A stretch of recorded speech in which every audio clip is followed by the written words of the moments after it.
Hello friends, welcome back to my channel Rinku Art. Today in this video I'll complete the turnaround of the same character which I left after doing the head turnaround. In my previous few videos I have explained you how to draw turnaround of the head with different examples. Next I explained the body turnaround and then the arm and hands turnaround with body again. Finally I demonstrated the leg and foot turnaround.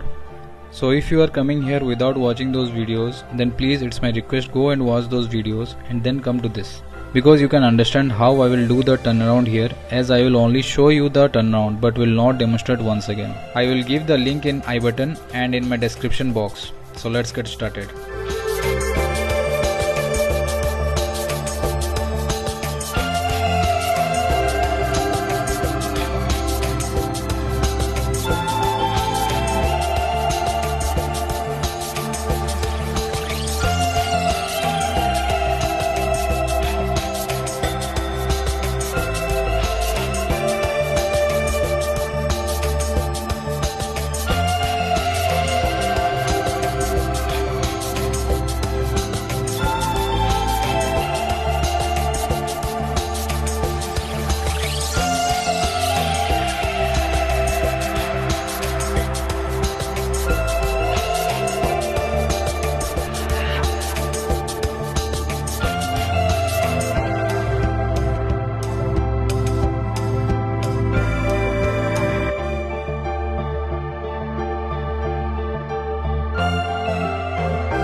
So thanks for watching this video. I hope you like it, and if you do so, please hit thumbs up and share this video with family and friends.